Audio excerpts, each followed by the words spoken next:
nosso grupo é formado por eu, Ellen Maiara, Vivian Yali, Nathan Soares, Bruno Lucas e Paula Sabrina.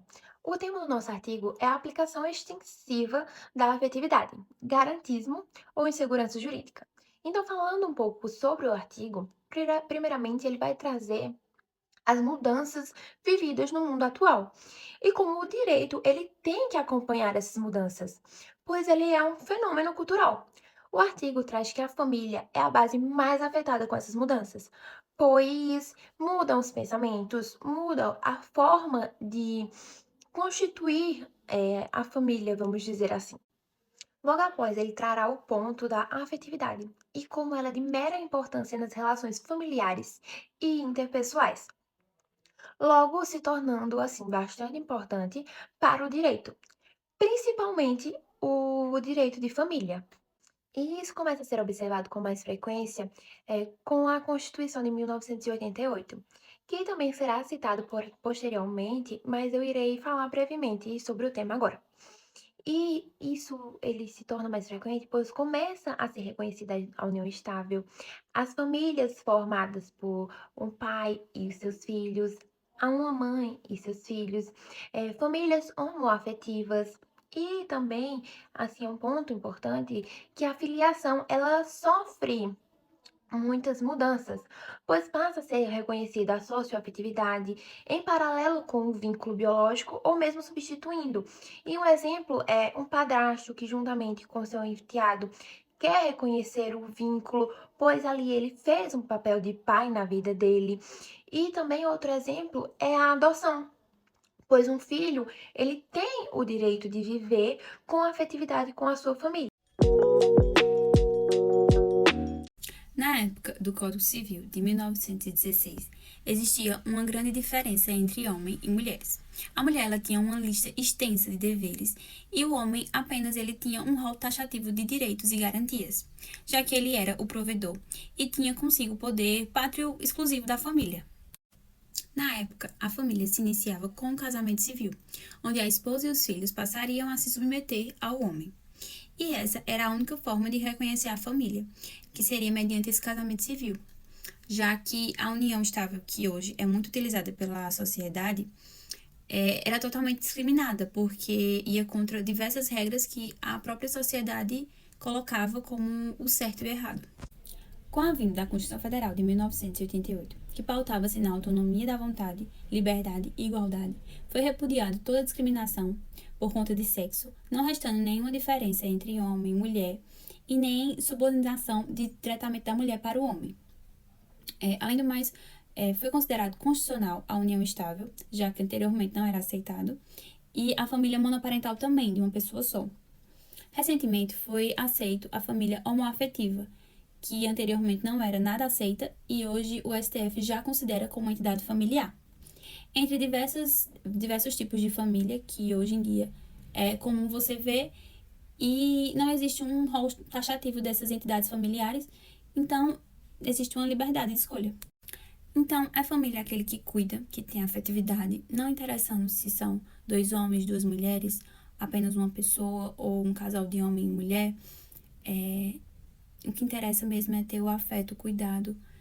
E mesmo com tanta modernização e aceitação da sociedade, ainda existe um grande julgamento contra essas famílias modernas que devem ser diminuído cada vez mais e aceito cada vez mais. Acerca do princípio da efetividade, o autor traz algumas questões relevantes. Primeiro, ele traz as duas posições doutrinárias acerca desse princípio. Uma é que justamente a efetividade seria um princípio a definir as relações familiares. E a outra corrente seria que a efetividade, na verdade, não é um princípio. Ela deve ser o ideal entre as relações familiares, mas ela não deve definir as famílias a partir da afetividade, pois há famílias que não há afetividade e isso não afasta o conceito de família. Inclusive, há autores que dizem que esse princípio da afetividade é como se fosse uma impressão digital da entidade familiar. Esse autor do nosso artigo, ele fala que a afetividade deve ser um ideal a ser seguido às famílias. É ideal que todas as famílias tenham afetividade.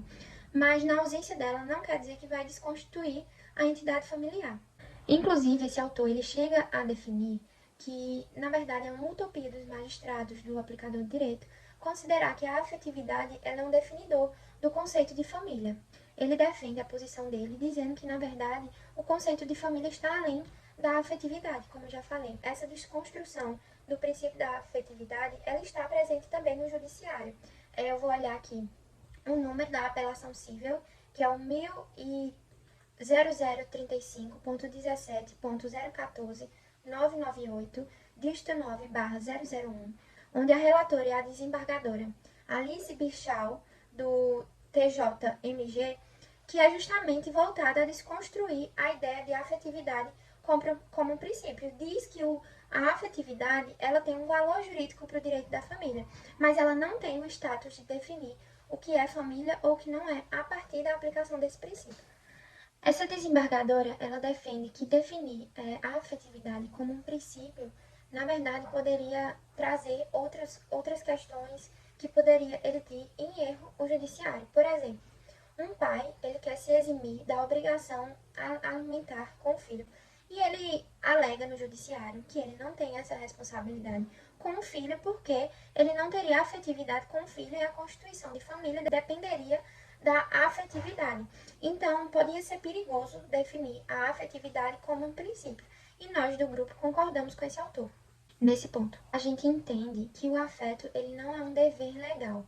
Ele é o ideal que todas as famílias devem perseguir, mas ele não é uma obrigação do direito. Ele é um ideal entre a família. Toda família, em tese, tem que ter afeto nas relações interpessoais, na relação ali entre a própria família, mas ela não é o que define o conceito de família, senão a gente estaria excluindo as famílias que não têm um afeto entre si, e infelizmente acabam sendo muitas na realidade.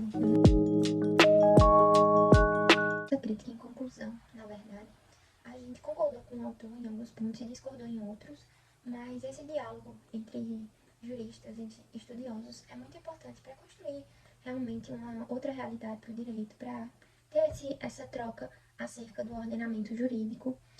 E o artigo que lemos é super importante, super atual, é um tema que ele precisa ser combatido, precisa ser debatido.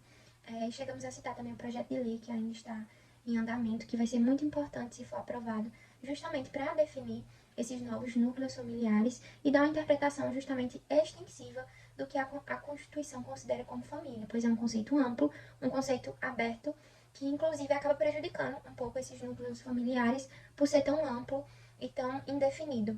A gente se encontra num momento de polarização política muito forte e acaba dando munição aí para discursos mais conservadores, mais extremistas, acerca do que viria a ser a família. Porque esse discurso extremista, ele foi colocado por poucos que lucram com isso e baseado no medo de muitos, que é tipo acabar a família, acabar o núcleo familiar e acabar não considerando outras formas de núcleo familiar. Então é importante que esse projeto de lei ele realmente seja aprovado, que aí vai ser uma espécie de regras acerca da família e que haja um rol não taxativo, na verdade exemplificativo, que abarque todas ou quase todas as formas de famílias atuais. A gente tem aí a multiparental, a homoafetiva, que apesar de ter sido considerada família pelo Congresso, ainda há muita questão em torno desse tipo de família.